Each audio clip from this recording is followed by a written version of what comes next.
안녕하십니까. 저는 사단법인 한국 메타버스 미디어 협회 부회장을 맡고 있는 오승환이라고 합니다. 파노 VAR이라는 회사의 창립자이기도 합니다. 오늘 MMB, 여러분들 생소할 수도 있겠지만 메타버스, 블록체인, NFT에 관련된 이야기로 새로운 시장을 열어보려고 합니다. 네, 시작하겠습니다. MBN 비즈니스의 경험, 메타버스 미디어의 시대라는 제목으로 오늘 얘기를 하려고 하는데요. 생소하실 수 있죠. MBN이라고 하는 것은 메타버스, 블록체인, NFT의 의미를 내포하고 있습니다. 요즘 많이들 이렇게 부르고들 있죠.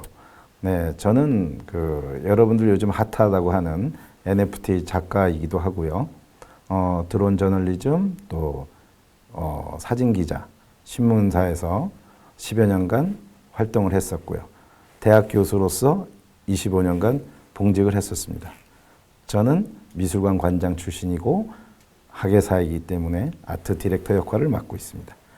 네, 지금 보시는 것들은 이프렌드라고 하는 메타버스 플랫폼에서 제가 강의할 때 쓰던 자료 화면을 보여드리고 있습니다.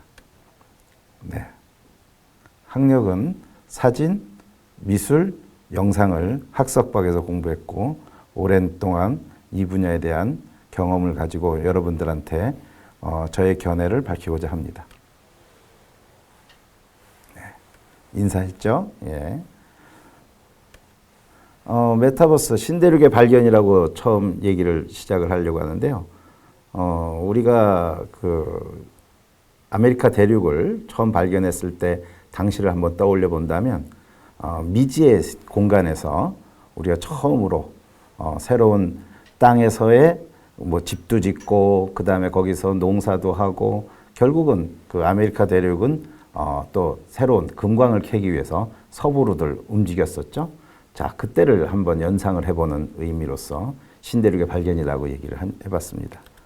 네, 여러분들 블록체인 하면은 어떤 이해도를 갖고 계실까요? 네, 여기 보시면은 여기 이미지에 01, 01 이런 식으로 되어 있죠. 이 01이 의미하는 것은 아마 디지털라이즈된 현상이라고 볼 수 있겠죠. 네, 이 디지털 부호들이 결국 모여서 우리가 많이 알고 있는 정보로 변환되기도 하죠.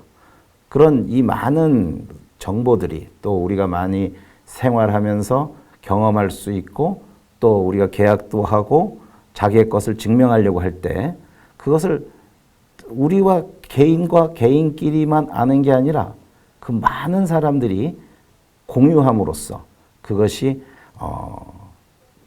틀림없이 유지될 수 있는 것을 블록으로 체인을 엮었다 이렇게 생각하시면 오히려 좀 편하게 여러분들이 이해를 하실 수 있지 않나 싶습니다. 예를 들면 증명서를 개인 간의 증명서를 여러 사람이 나눠 갖는다고 생각을 해봅시다.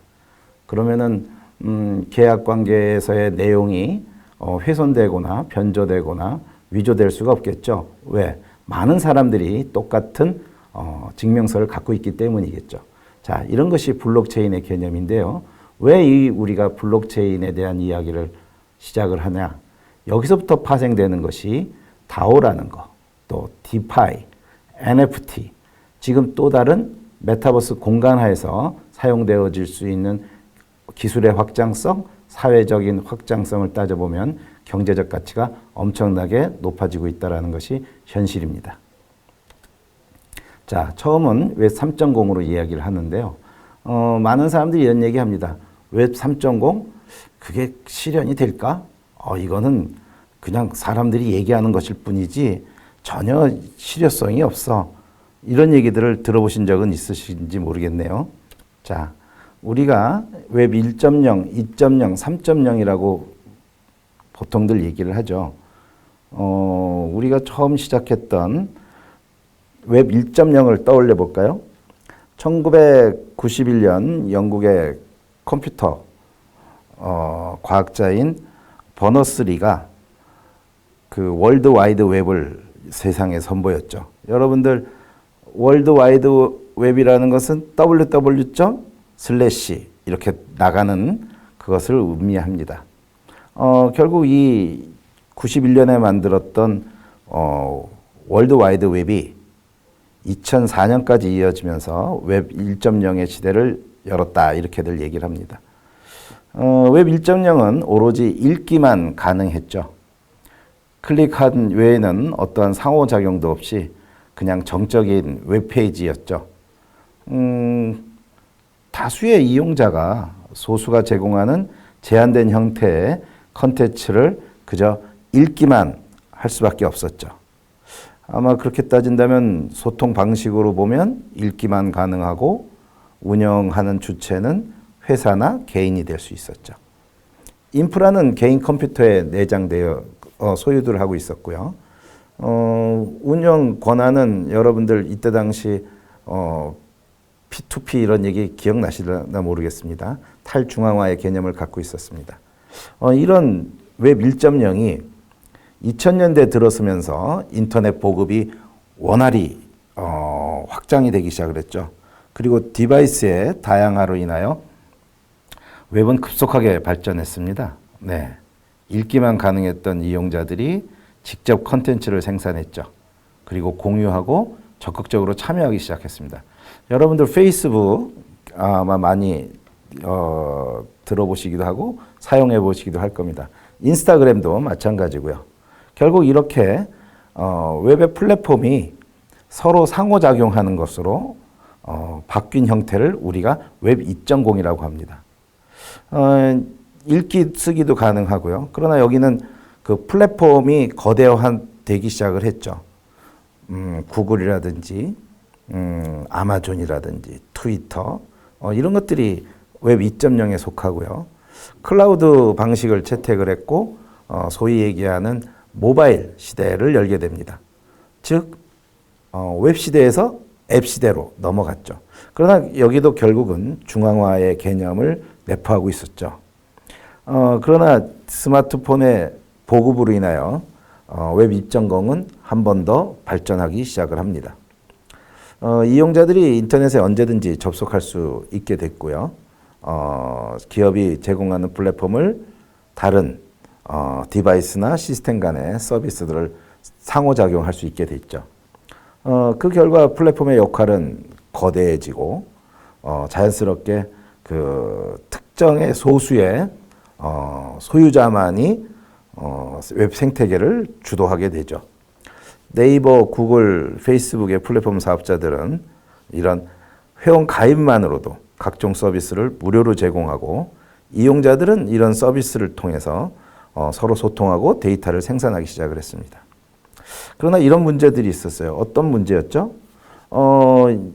웹 2.0 플랫폼 사업자들은 폭넓고 질 좋은 웹 환경을 제공하는 대가로 이용자의 데이터와 소유권을 가져갔습니다. 일찍이 데이터의 가치를 알고 있었던 거죠. 서비스 이용자의 데이터를 적극적으로 수집하고 그걸 활용하고 수익을 창출해내는데 문제는 이 수익의 대부분을 그 거대 플랫폼 기업들이 갖는다는 거죠. 뭐 특정 기업의 얘기라고 할 수도 있겠지만 구글이라든지 네이버, 다음 뭐 이런 것 회사들은 그 사용자의 컨텐츠를 연결해주는 플랫폼 역할을 함에도 불구하고 사용자는 이익을 가져갈 수 없는 구조로 되어 있었죠. 그러다 보니까는 웹 2.0은 중앙 집중화되고 아주 이 플랫폼은 폐쇄적이 되고 이용자가 그저 끌려갈 수밖에 없는 뭐 무소불위의 권력을 갖게 됩니다. 이런 것들이 우리가 웹 2.0이라고 불리는 거죠. 이제는 웹 3.0 얘기들을 합니다. 이 웹 3.0은 1998년 버너스리가 제안한 개념인 시멘틱 웹이라고 하는 것이 시작이 됐다라고 보죠.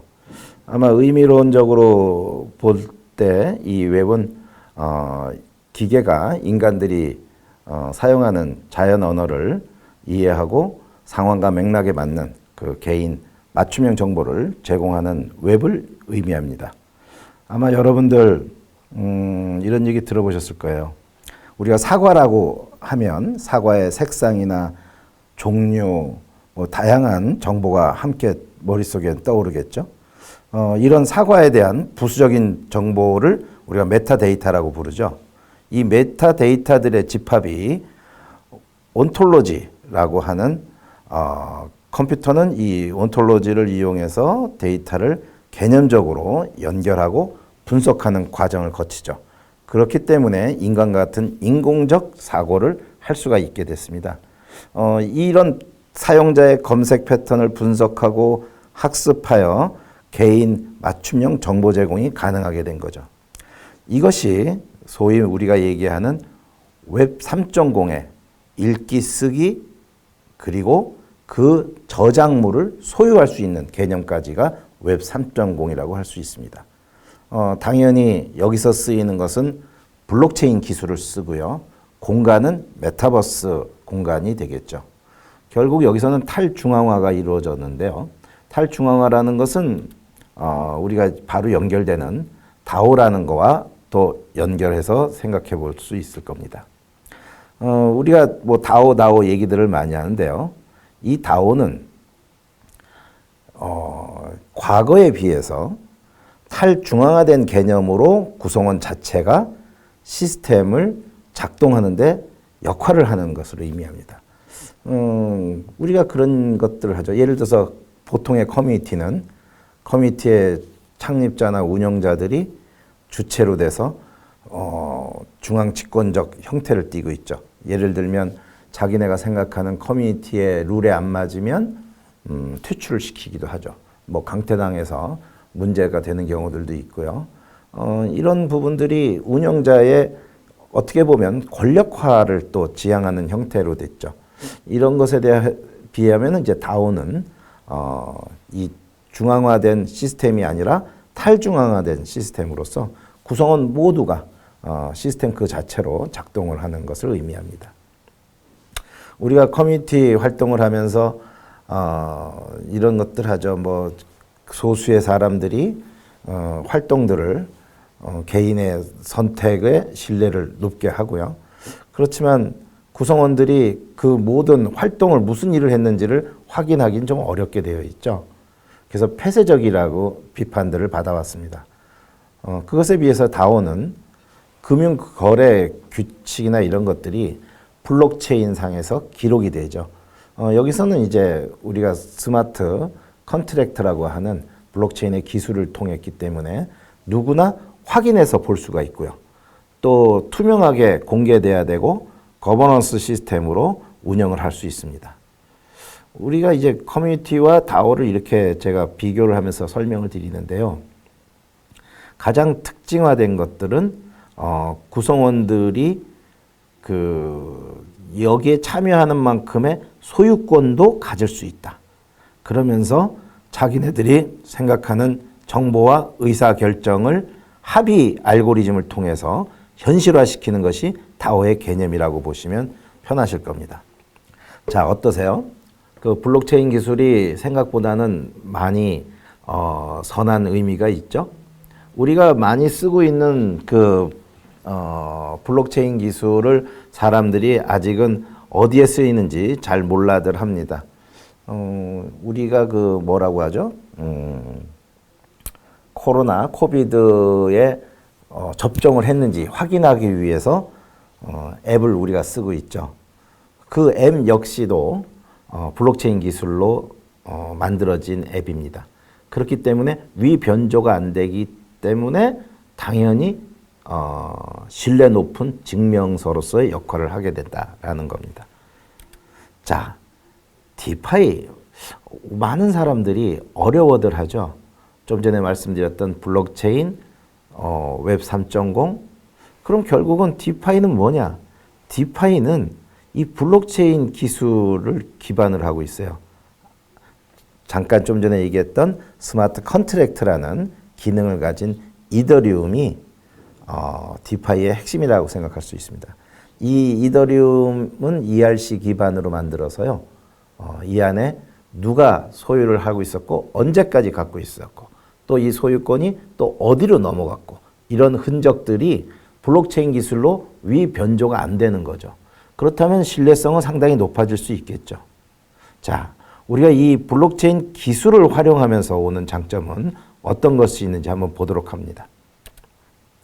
여기 있는 그림을 보면은 저희 같은 경우도 뭐 외국에서 생활한 경험이 있습니다. 또 가족들이 외국에 떠나가 있고 있는 경우들도 많이 있겠죠.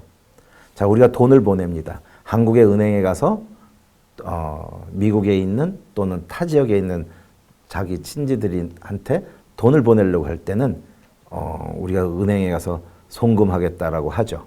그러면 그것이 카드사, 이 결제하는 시스템들을 통해서 송금을 할 수도 있고 카드를 쓸 수도 있고 여러 가지 다양한 형태의 결제 수단을 쓰죠. 그러면 그 지역에 있는 사용자가 다시 돈을 찾을 때는 또 은행을 거쳐야 됩니다. 그렇기 때문에 보통 외국에 송금하려면 이틀 정도 걸리죠. 그리고 코드, 은행 코드를 찾아내서 다 입력을 해야 되고 그 돈이 거금이 왔을 경우에는 뭐 불법 자금이 아닌가 해서 또 상당히 검증하느라고 시간이 걸리기도 하죠. 결국은 보내는 사람이 샌더가 리시버한테 갈 때까지의 많은 시간이 걸린다. 이런 의미로 우리가 중앙화 시스템이라고 봤습니다. 그러나 탈중앙화라고 하는 것은 Decentralized Financing System, 이 프로세스를 거치게 되면 사용자가 돈을 보내는 샌더가 리시버한테 간단하게 블록체인 기술로 명백히 안전한 거래를 할 수 있다는 것을 의미합니다. 자, 한번 비교해 볼까요? 기존의 금융이 중앙화된 시스템이고 허가가 필요하고 그리고 갖고 있는 것이 불투명하게 어느 은행에 들어있는지 금액은 얼마인지 우리가 스위스 은행에 대해서 얘기할 때는 보안이 유지가 되는 대신에 비밀이 상당히 잘 지켜지고 있죠. 그렇지만 그게 불투명하다고 볼 수 있는 부분이라고 우리는 기존에 생각을 했었습니다. 그러나 이 블록체인 기술을 통하면 탈중앙화 시스템, 그러니까는 각자가 일방적인 것이 아닌 누구나가 접속을 해서 시스템을 구축해서도 접근할 수 있는 것을 의미하고요. 특별한 퍼밋이 필요 없죠. 그러니까는 소위 뭐 돈을 찾기 위해서 우리가 가졌던 많은 불필요한 절차들이 생략되기도 하죠. 그리고 가장 중요하게 보는 투명성이 강조된다 이렇게 봅니다. 이런 것들이 그 네트워크를 참여하는 대부분의 사람들이 사용자의 모든 거래 기록을 공유할 수 있고 하나의 주체가 특정 거래 기록을 무효할 수는 없는 구조적으로 안전한 상황이 되죠. 기존의 금융에서는 뭐 신뢰도의 문제가 항상 나옵니다만은 검열 기관에 따라서 특정 거래가 삭제될 수도 있다. 이런 위험성에 대한 이야기들을 많이 얘기를 하죠. 결국은 이런 블록체인 기술로 인하여 다오라든지 디파이들이 원활히 확장될 수 있는 기회를 갖게 됩니다. 이 디파이는 탈중앙화돼서 동작하기 때문에 중앙 집중적 시스템의 불안정성을 최소화했다 이렇게들 얘기합니다. 이 디파이는 비트코인이나 이더리움 같은 암호화된 자산을 기반으로 하고 있기 때문에 결국 신뢰의 주체가 될 수 있다라고 보죠. 중앙 주체 데이터베이스가 특정한 데이터베이스가 아니라 글로벌하게 노드에 의해서 시스템이 운영되기 때문에 해킹이나 셧다운의 우려가 낮다 이렇게들 보고 있습니다. 그리고 금융에 검열 없이 이용할 수 있는 서비스라고 얘기를 하죠. 자, 결국 여기까지가 블록체인, 디파이, 다오 이런 형태로 진행되고 있구나.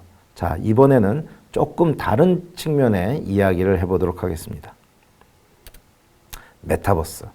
여러분들 메타버스 많이들 들어보셨을 겁니다.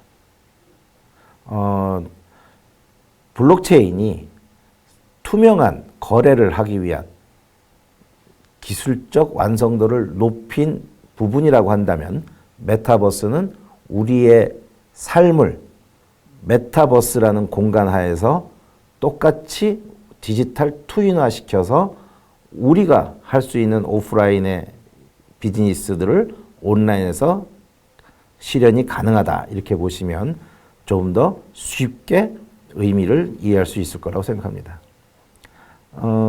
메타버스라는 것은 추상, 가공한다라는 개념과 유니버스라는 현실 세계를 의미하는 것이 합쳐져서 메타버스라는 용어로 특정되고 있습니다. 많이 여러분들은 알고 계셨던 VR, 사실 이 VR은 가상현실이라고 우리가 많이들 표현했죠. 버추얼 리얼리티이기 때문에 실제에 없는 것을 있는 것처럼 만드는 거기 때문에 그래픽으로 처리하는 것들이 많아졌었죠. 뭐 컴퓨터 그래픽, 그래서 우리가 CG 얘기들을 했었죠. 엄격히 말하면 VR은 없는 것을 있는 것처럼 만든 거라고 한다면 그 다음에 더 진보된 실제 있었던 AR 또 MR, XR의 확장의 시작이 되는 개념이다 이렇게 생각하시면 좋을 겁니다. 자, 메타버스의 개념은 1992년에 처음 공개가 됐습니다. 스노우 크래시에서 언급이 됐죠. 이 작품 속에서는 메타버스의 근간이 되는 것을 VR로 표현했지만 실제로는 그 고글, 접속기기를 얘기하고요. 이 접속기기는 전문적으로 우리가 디바이스라는 용어를 쓰죠. HMD라고 하는 헤드 마운티드 디스플레이. 그래서 밖이 보이지 않고 그 화면에만 집중할 수 있게 머리에다가 쓰는 것이 HMD. 이 HMD가 사용성이 상당히 불편하기 때문에 훨씬 더 가벼운 고글 형태로 진화되는 개념이 처음에는 들어가 있었습니다. 결국은 이 기술의 발달들이 진화하면서 사용자가 편한 식으로 넘어가기 시작을 하죠. 그러나 이것은 사실 요즘에 보면은 새로운 것인 줄 많은 분들이 아시는데요. 우리가 다 경험해 봤던 거죠. 여러분들 아마 기억이 나실 겁니다. 사이버 가수 아담이라는 게 있었고요. 싸이월드, 뭐 그 미니 홈피 꾸미기, 도토리 주기 막 이런 것들이 있었죠. 이게 2000년에 들어서면서 한국형 SNS의 시초가 됐었습니다. 이 싸이월드는 소통을 하는 수단을 넘어서 아바타와 미니 홈페이지를 꾸미는 것으로 인기를 끌었었죠. 결국은 나를 투영한 아바타가 소위 말하는 멀티 페르소나의 시작이다 이렇게들 얘기를 합니다. 또 다른 나의 자아죠. 그것이 아바타로 표현이 되고요. 예쁜 옷을 입히고 좋은 집에서 살기 위해서 사용되어지는 도토리가 그 당시에 일종의 화폐의 개념으로 쓰였죠. 자, 그렇다고 본다면 그 도토리가 지금은 비트코인 같은 가상화폐라고 우리가 환치해서 생각해 보면 어떨까요? 쉽게 이해가 되셨죠? 우리가 가상 세계 속에서의 현실같이 느끼는 것들이 상당히 많습니다. 여기 보시는 사진들은 전부 다 가상의 인물이죠. 500만 명의 팔로워를 보유하고 있는 릴 미켈라 같은 경우도 실제로는 실존하지 않는 그러나 실제하고 있는 아바타가 가상으로 만들어져 있는 거죠. 우리가 컨텐츠, 좋은 내용을 가진 컨텐츠를 담을 수 있는 것을 플랫폼이라고 하고요. 그것을 세계의 사람들과 연결할 수 있는 것을 네트워크라고 하죠. 또 거기 네트워크를 통해서 오는 데이터, 컨텐츠를 볼 수 있는 환경을 우리가 소위 디바이스라고 하죠. 이 글로벌 기업들은 가상현실 기기에서 바로 VR 디바이스를 염두에 두고 개발을 시작을 했었습니다. 요즘 뭐 제일 이름도 바꿔서 메타라고 불리워지고 있는 페이스북 같은 경우도 오큘러스를 인수를 해서 상당히 지금은 메타라는 이름으로서 또 메타에서 메타 퀘스트라는 디바이스를 만들고 있죠. 한편 마이크로소프트도 홀로렌즈라는 걸 통해서 AR 글라스를 만들어내고 있습니다. 결국 전 세계의 1등, 2등, 10대 기업들이, 거대 플랫폼 기업들이 전부 다 디바이스가 활용되어질 수 있는 시장을 개척해 나가고 지금은 상당히 수준 높은 질 좋은 디바이스를 생산해내고 있는 현실이 됐었습니다. 자, 이런 좋은 디바이스가 사용되어지고 있는 것이 플랫폼 분야죠. 이 플랫폼은 네이버라든지 로블록스, 페이스북들이 시장 선점을 위해서 빠르게 암호화폐도 연동해서 갈 수 있는 것으로 프로젝트들이 진행되고 있습니다. 자, 활발히 투자가 이루어지고 있죠. 이 VR 생태계는 페이스북이 메타라고 불려지면서 호라이존이라고 해서 실제로 가상 공간에서 친구들 아바타를 통해서 회의도 할 수 있고요. 실제로 저도 경험을 해왔습니다만은 이제는 어느 순간 되면은 글라스 안에 모든 정보가 들어가 있을 수 있는 결국은 핸드폰보다도 오히려 AR 글라스가 웨어러블 시장에서의 디바이스가 구축되어질 수 있기 때문에 차세대는 AR 글라스에 집중될 거다라고들 평가들 하죠. 결국 이런 것들이 VR 생태계라고 하는 이 안에는 게임도 있고 뭐 또 특별하게 활용되어질 수 있는 컨텐츠 모든 SNS 네트워크 커뮤니티가 포함될 수 있고 그것을 AR 환경으로 생태계를 조성해 나가는 환경이 바로 기술적으로 이루어지고 있습니다. 자, 메타에서 만들어내는 스마트 글래스도 지금 많이 출시가 되고 있죠. 내년에는 새 기종이 나온다라고 예고를 하고 있기 때문에 기대되는 바도 큽니다. 메타 퀘스트 2라는 것이 지금은 핸드 스캐닝도 다 될 수 있게 페이스북 안에서 또 이제 메타라고 불려지는 공간 하에서 활용되어지는 것들이 빠르게 올라온 상황이라고 할 수 있죠. 자, 여러분들 어떠세요? 이 디지털 환경에서 인간이 살아갈 수 있는 새로운 공간을 만든 것이 메타버스라고 이해하시면 수월하실 겁니다. 결국 우리가 알고 있었던 것들을 메타버스라는 새로운 용어, 그러나 우리한테는 익숙했던 거죠. 자, 디지털 트윈의 세계, 메타버스와 함께 가는 것에 여러분들이 앞장서 나갈 수 있다면 더 좋은 기회가 될 수 있을 거라고 봅니다.